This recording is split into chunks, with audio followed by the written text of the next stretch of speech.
পৃথিবীর শুরু লগ্ন থেকে যদি আপনি অ্যানালাইসিস করেন, গবেষণা করেন, পৃথিবীর ইতিহাস যদি দেখেন, তাহলে দেখবেন আল্লাহ তাআলা যত নবী পয়গম্বর, যত নবী রাসূল প্রেরণ করেছেন, সকল নবী রাসূলদেরকে আল্লাহ তাআলা বিভিন্নভাবে বিভিন্ন পরীক্ষার মধ্যে পরীক্ষা নিয়েছেন।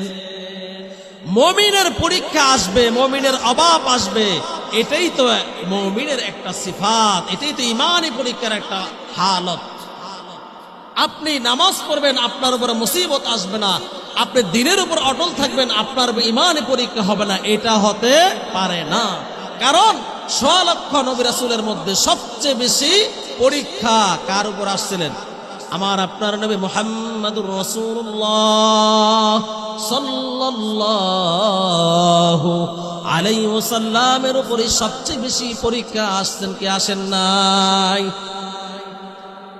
এ কারণেই ঈমানি পরীক্ষা আসলেই আপনার নামাজ কন্টিনিউ করার পরে, দ্বীনের উপরে থাকার পরেও যদি আপনার মুসিবত আসে, তাহলে আপনি বুঝে নেবেন আল্লাহ আপনার প্রতি রাজি, খুশি, সন্তুষ্টি আছে, আপনার প্রতি রব খুশি আছেন, আপনার প্রতি মালিক সন্তুষ্টি আছেন।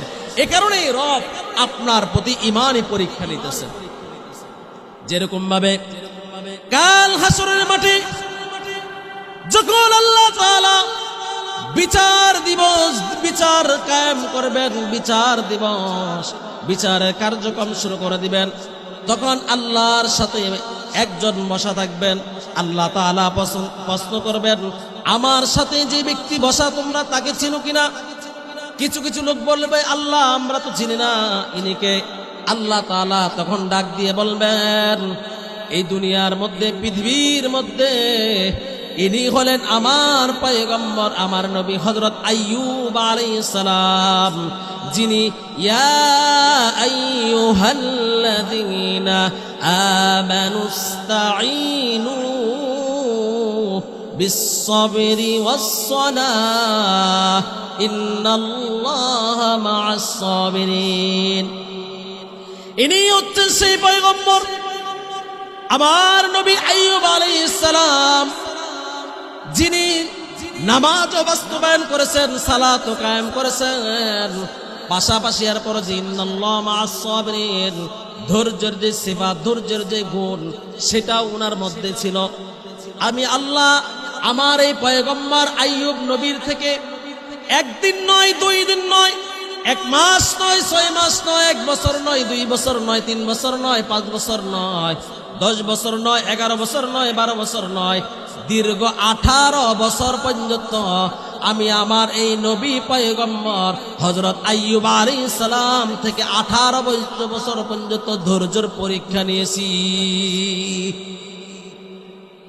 আমার এই নবী হযরত আইয়ুব আলাইহিস সালাম, আইয়ুব আলাইহিস সালামের পায়ের বুড়া আঙ্গুলির মাথা থেকে যে রোগটা, কুষ্ঠ রোগটা শুরু হয়েছিল, সেই রোগটা শুরু হওয়ার পা থেকে আস্তে আস্তে কোমর আসা মাত্রই তার স্ত্রী, তার সন্তান, তার বন্ধু বান্ধব, মা বাবা, তার উম্মত কওম সকলে তাকে প্রত্যাখ্যান করল। গভীর জঙ্গলের মধ্যে হযরত আইয়ুব আলাইহিস সালাম একা একাই দিন যাপন করতেছেন দীর্ঘ 18 বছর পর্যন্ত। একদিন হযরত আইয়ুব আলাইহিস সালাম খেয়াল করে দেখলেন, হযরত আইয়ুব আলাইহিস সালাম শরীর পচতে পচতে কোমর থেকে একবারে গলা পর্যন্ত, গলা থেকে পচতে পচতে একদিন ফজরের নামাজের সময়, ফজরের সময় আইয়ুব আলাইহিস সালাম অনুভব করলেন, অনুধাবন করলেন যে আইয়ুব আলাইহিস সালামের জিহ্বার মাথার মধ্যে পচন শুরু হয়ে গেছে। 18 বছর পর্যন্ত পায়ের নখ থেকে গলা পর্যন্ত পচন ছিল, বুক কিলিবিলি কিলিবিলি করত, কোনোদিন কোনো শব্দ করেন নাই। ধৈর্যের সবরের পরীক্ষা দিয়েছেন। আজকে ফজরের পরে আল্লাহর কাছে 2 হাত তুলে বলতেছেন, আল্লাহুম্মা গফির ওয়ারহামনা। আল্লাহ, আপনি আমার পাও থেকে একদম গলা পর্যন্ত পচন দিয়েছেন। এই পচনের কারণে আমার স্ত্রী, আমার সন্তান, আমার কওম, আমার আত্মীয় স্বজন সকলেই আমার থেকে দূরে সরে গেছে। এই গভীর জঙ্গলের মধ্যে আমি আইয়ুব ছাড়া দ্বিতীয় আর কোনো ব্যক্তি নাই, তারপরও আপনার প্রতি আমার কোনো অভিযোগ নাই। আপনি আমাকে যে হালত, যে অবস্থায় রাখছেন, আমি ওই অবস্থায় আলহামদুলিল্লাহ। আমাদের হইলে কেমন হইতো? আমাদেরকে যদি আল্লাহ এমন পরীক্ষা নিতেন তাহলে আমরা কি করতাম? নামাজ রোজা ধর্ম থেকে এমন আমরা চলে যাইতাম। আইয়ুব আলাইহিস সালাম আল্লাহকে বলতেছেন, রব্বুল আলামিন আমার শরীর সুস্থ করেন, এটা আমি বলি না, বলবো না, তবে আল্লাহ মেহেরবানি করিয়া আপনি আমার জিহ্বার মাথাটা শুধু সুস্থ করে দেন। জিহ্বার মাথাটা এই কারণেই সুস্থ করবেন যেন আমি আইয়ুব আপনার নামের মধুর জিকিরটা জারি রাখতে পারি। আল্লাহু আকবার। কারণ জিহ্বার মাথায় পছন্দ থাকলে আপনার এই মধুর পবিত্র নামের আমি আইয়ুব জিকির করতে পারবো না, স্মরণ করতে পারবো না। ওগো রব্বুল আলামিন মেহেরবানি করিয়া আপনি আমার আইয়ুবের শুধু জিহ্বাটা সুস্থ রাখেন, আর পুরা শরীর পছন্দ রাখেন। আমি আইয়ুবের আর কোনো দাবি চাওয়া নাই। এই কথাটা যখন আইয়ুব আলাইহিস সালাম বললেন, বলতেই শেষ হওয়ার আগেই বলতে বলতে এই কথাটা আল্লাহর কুদরতের রহমতের রশির মধ্যে একটা জোশ চলে আসছে। আল্লাহ তাআলা এবার জিবরাইল আলাইহিস সালামকে বলে, ও জিবরাইল, যাও যাও যাও, তুমি আমার পয়গম্বর আইয়ুবের কাছে দ্রুত তাড়াতাড়ি যাও। আমার আইয়ুবের ইমানি পরীক্ষা আর দরকার নাই। আমার আইয়ুব এই ইমানি পরীক্ষার মতে 1 নম্বর স্থান অর্জন করে ফেলেছে। আল্লাহু আকবার। যাও তুমি আমার পয়গম্বর আইয়ুবের কাছে। হযরত জিবরাইল আলাইহিস সালাম এসে জঙ্গলের মধ্যে দেখেন হযরত আইয়ুব আলাইহিস সালামের নিথুর দেহটা একটা জঙ্গলের মাঝখানে গাছের নিচে ঢালান দিয়ে বসে আছে। আইয়ুব আলাইহিস সালামের এই হালত, এই অবস্থা দেখে জিবরাইল আলাইহিস সালাম বাচ্চা শিশুর মতো কেঁদে দিলেন, চোখ দিয়ে পানি পড়তেছে আর বলতেছে, পয়গম্বর আপনার এই হালত, আপনার এই অবস্থা দেখে আমি জিবরাইল সহ্য করতে পারতেছি না। আপনি বললেই তো আল্লাহ তাআলা অনেক আগে আপনাকে সুস্থ করে দিয়ে দিতেন। আইয়ুব আলাইহিস সালাম বলেন, আজ থেকে 18 বছর আগ পর্যন্ত আল্লাহ আমাকে এই হালতে দেখতে পছন্দ করেছেন। আমার এই মুসিবতের অবস্থা, আমার এই রোগ অবস্থা, আমার রব্বুল আলামিন সন্তুষ্টি আছে কিনা সেটা বলো। আমার রব্বুল আলামিন সন্তুষ্টি আছে, আমি আইয়ুব এই অবস্থায় সন্তুষ্টি।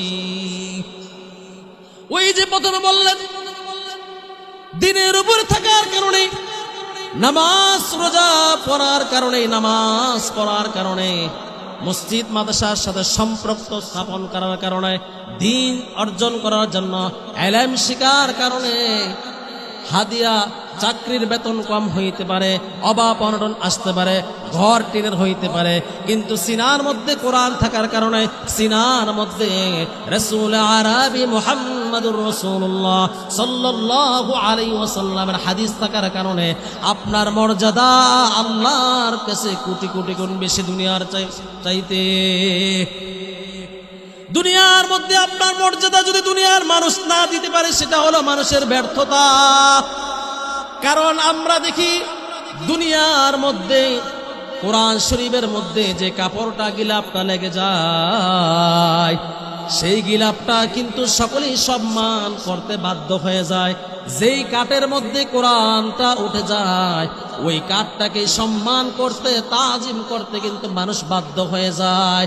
সেই কাঠটা এবার নিম গাছের হোক, কড়ি গাছের হোক, বাদি গাছের হোক, সবচেয়ে কম দামের হোক, যেই কাপড়টা গিলাপটা কোরআনের সাথে লাগলো, সেই কাপড়টা একবারে 30 টাকা গজের হোক, কিন্তু সেটা কোরআনের সাথে থাকার কারণে এটার মর্যাদা, ইজ্জত রব্বুল আলামিন সবচেয়ে বাড়ায়া দেন কিনা বলেন? বাড়ান নাই? ঠিক ততটুক ভাবে যেই সন্তানটার মধ্যে কোরআন সিনার মধ্যে লেগে যাবে, নবীর হাদিসগুলো সিনার মধ্যে উঠে যাবে, সে হাফেজ হয়ে যাবে, আলেম হয়ে যাবে। দুনিয়ার মধ্যে আমরা যদি তাদেরকে ইজ্জত না করতে পারি, সম্মান না করতে পারি, সেটা হবে আমাদের ব্যর্থতা, আমাদের অযোগ্যতা।